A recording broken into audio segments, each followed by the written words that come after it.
Vendredi 5 mai 2023, L'heure de son jugement.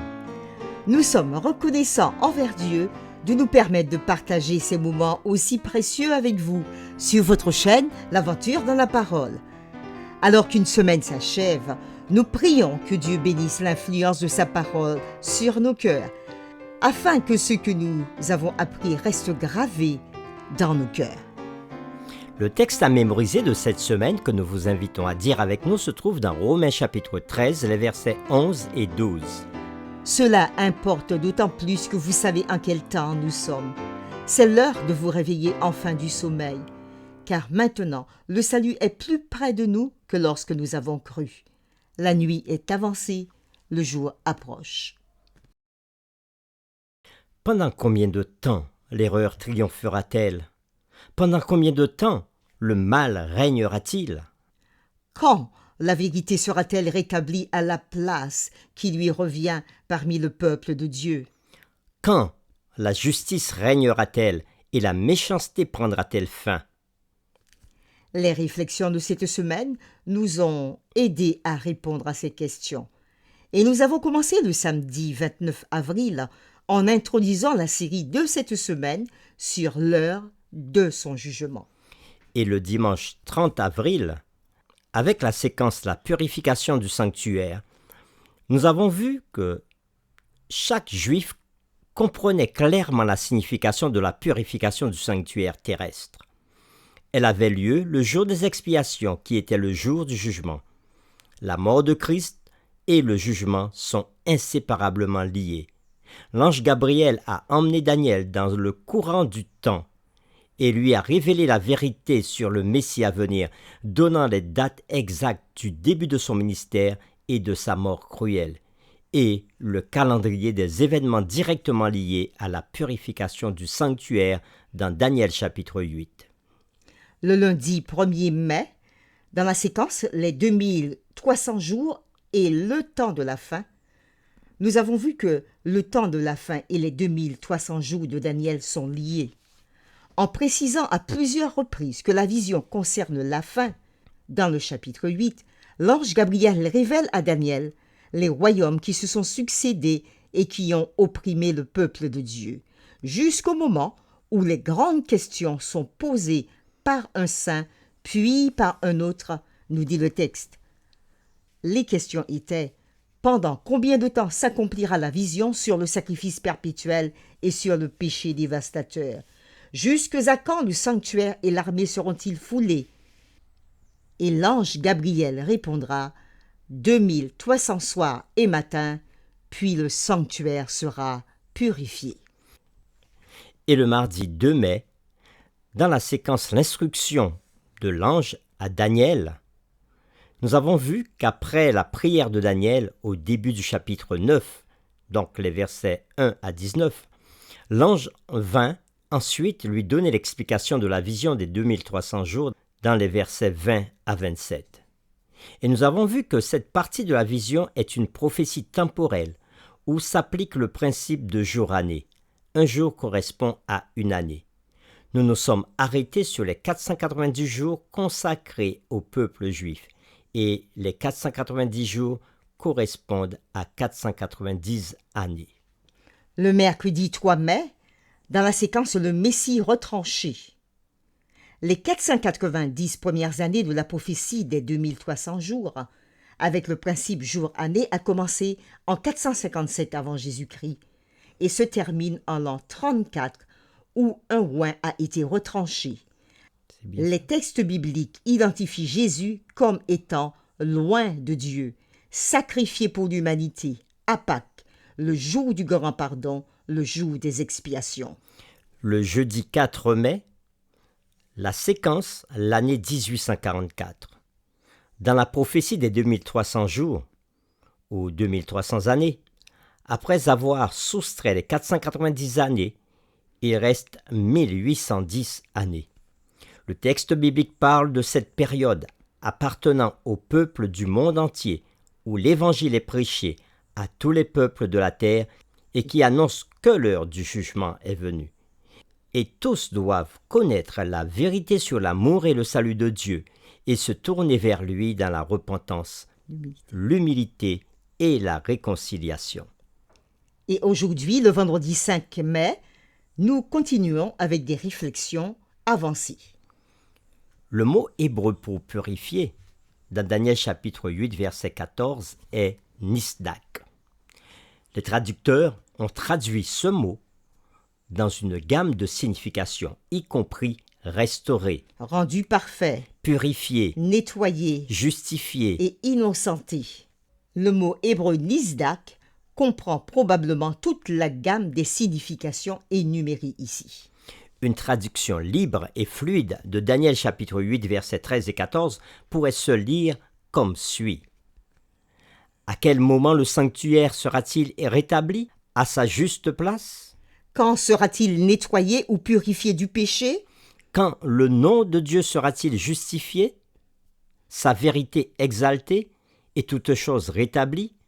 Et l'ange répond, 2300 soirs et matins, puis le sanctuaire sera purifié. La réponse complète de cette question ne se trouve pas dans Daniel chapitre 8. À la fin du chapitre, alors que l'ange explique la vision à Daniel, le prophète s'évanouit.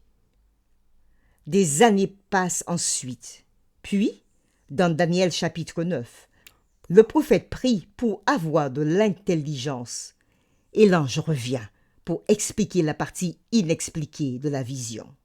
Dans Daniel 9, verset 20. Dans Daniel 9, verset 24, l'ange déclare « 70 semaines ont été fixées sur ton peuple. » Les 70 semaines de Daniel 9 sont fixées à partir de la prophétie la plus longue des 2300 jours que nous avons lue dans Daniel chapitre 8, verset 14. Le mot hébreu pour fixer apparaît seulement ici dans l'Ancien Testament hébreu. Il peut être traduit littéralement par retrancher. Les rabbins utilisaient ce mot pour décrire quelque chose de coupé ou d'amputé d'une période plus longue.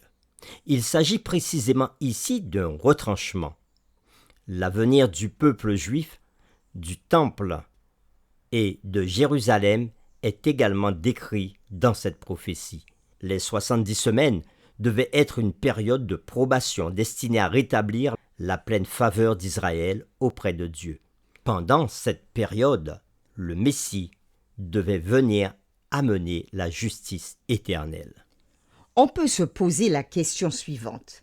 Quelle preuve avons-nous dans le texte lui-même que les 70 semaines ne sont pas des semaines littérales ou 490 jours littéraux? L'expression hébraïque pour semaine, ici, est aussi utilisée comme un groupe de jours. Étant donné que les événements prophétiques se déroulent sur une période beaucoup plus longue que 490 jours littéraux et s'étendent, en fait, sur des siècles, cette période doit être comprise dans le contexte du principe jour-année. C'est ce que nous avons vu dans Ézéchiel chapitre 4 verset 6 et Nombre chapitre 14 verset 34. C'est-à-dire qu'un jour prophétique équivaut à une année littérale. Gerhard Pfandel, de l'Institut de recherche biblique adventiste du 7e jour, fait ce commentaire perspicace sur Nombre chapitre 14 verset 34. Dieu a délibérément utilisé le principe d'un jour pour une année comme un moyen d'enseignement. De même que vous avez mis 40 jours pour explorer le pays, vous porterez la peine de vos iniquités 40 années, une année pour chaque jour, et vous saurez ce que c'est que d'être privé de ma présence. C'est ce que nous avons déjà lu dans Nombre chapitre 14, verset 34. Et dans cette parabole, le prophète Ézéchiel s'est vu dire de se coucher pendant 390 jours sur un côté gauche et 40 jours sur un côté droit. Et c'est ce qui était dit au verset 6. Cependant, Nombre chapitre 14 et Ézéchiel chapitre 4 ne sont pas des textes apocalyptiques. C'est pourquoi Dieu le dit en toutes lettres. Un jour correspond à une année. Dans les textes apocalyptiques, cela n'est jamais précisé. C'est un principe sous-jacent. Fin de citation. Ce principe s'applique dans les prophéties temporelles de Daniel et de l'Apocalypse. Lorsque vous appliquez le principe selon lequel un jour prophétique équivaut à une année littérale, la prophétie est déverrouillée. Les événements prédits sur la ligne de temps prophétique se mettent en place. Les 70 semaines de Daniel chapitre 9 verset 25 correspondent à 490 jours prophétiques ou 490 années littérales. Cette période de 70 semaines commence par le décret de restauration et de reconstruction de Jérusalem. Lorsque Babylone a été vaincue et que les Mèdes et les Perses, les nouveaux dirigeants, ont fini par adopter 3 décrets distincts permettant aux Juifs de revenir de la captivité babylonienne à Jérusalem.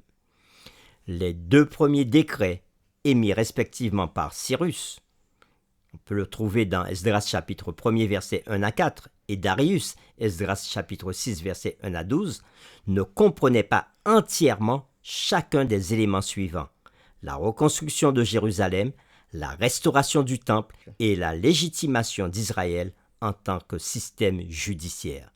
Le dernier des 3 décrets émis par Artaxerxès en 457 avant Jésus-Christ a non seulement permis aux Juifs de retourner dans sa patrie, mais il a également fourni les dispositions pour qu'ils le fassent et a mandaté la ville de Jérusalem comme centre civil, judiciaire et religieux. Une ligne de temps prophétique commençant en 457 avant Jésus-Christ. La prophétie nous fait traverser des siècles pendant 69 semaines prophétiques, soit 483 ans, jusqu'à l'an 27. Selon la prophétie, cette période prophétique culminera avec la venue du Messie, le Prince. Le terme Messie signifie oint. En l'an 27, la 15e année de Tibère César, Jésus-Christ, le Messie, a été baptisé ou oint pour son ministère. C'est ce que nous lisons dans Luc chapitre 3 versets 1 à 3, 15, 16, 21 et 22. Exactement comme cela avait été prophétisé. Le Messie sera retranché au milieu de la semaine. Daniel a prédit des centaines d'années à l'avance la date exacte du baptême de Christ. L'explication de Gabriel à Daniel concernant Christ se poursuit. Comme le révèle clairement la leçon de cette semaine, le Messie sera retranché ou crucifié au milieu de la dernière semaine de la prophétie des 70 semaines. Jésus a été crucifié en l'an 31, comme le prévoyait la prophétie de Daniel. D'après l'explication de Gabriel à Daniel, l'alliance de Dieu spécifiquement avec la nation juive elle-même, en tant que nation, cesserait à la fin des 70 semaines prophétiques, en l'an 34. L'alliance était désormais offerte à toute personne, aux Juifs d'abord, puis aux gentils, qui acceptaient Jésus comme son sauveur. Pendant ce temps, les services du sanctuaire étaient des paraboles illustrant le sacrifice de Jésus et le plan du salut. À sa mort, les services du sanctuaire n'étaient plus pertinents.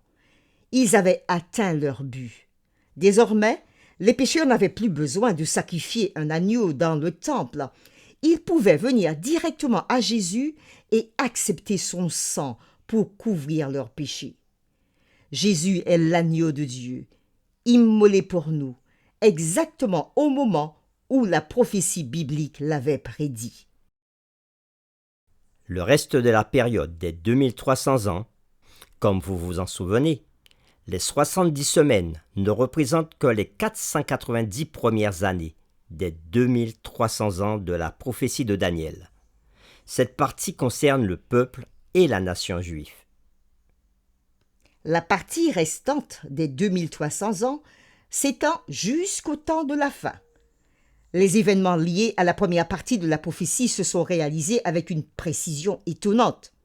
Cette précision nous donne l'assurance que les événements de la partie restante de la prophétie s'accompliront également exactement comme prévu. L'ensemble de la prophétie commence par le décret de rétablissement de reconstruction de Jérusalem en 457 avant Jésus-Christ. Si l'on commence à 457 avant Jésus-Christ et qu'on avance 2300 ans sur la ligne du temps de l'histoire, y compris le passage de l'an 1 avant Jésus-Christ à l'an 1 après Jésus-Christ, qui ne comporte pas d'année zéro, on arrive à 1844 après Jésus-Christ.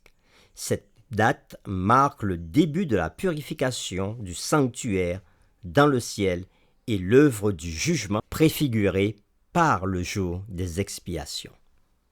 2300 années et le jugement sont liés. Pour terminer, voici 2 questions que nous vous proposons pour discuter avec votre communauté de foi ou bien encore en famille. Premièrement, ai-je pleinement remis ma vie à Christ en cette période critique de l'histoire de la terre? Sinon, qu'est-ce qui me retient loin de lui? Deuxièmement, sais-je avec certitude que mon salut est assuré en Jésus? Pourquoi ou pourquoi pas? Pourquoi dois-je me fier à sa seule justice? Qu'est-ce que cela signifie? Mon espérance est-elle totalement et absolument ancrée en lui? Sinon, que dois-je faire pour m'ancrer totalement en lui?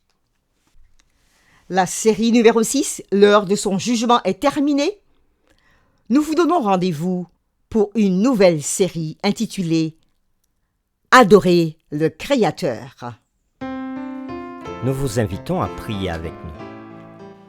Seigneur, merci pour ces différentes informations que nous avons eues pendant cette semaine concernant ton jugement et concernant la période dans laquelle nous vivons.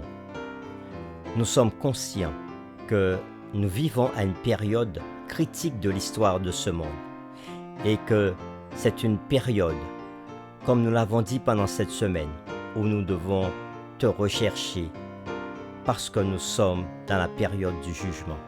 Nous prions pour que tu nous guides, comme Daniel et comme tous les croyants qui mettent leur confiance en toi. Que tu nous guides à te faire confiance et à nous humilier devant toi, recherchant notre purification à nous-mêmes, par Jésus notre Seigneur et Sauveur. Conduis-nous dans ta volonté, nous t'avons prié au nom de Jésus. Amen.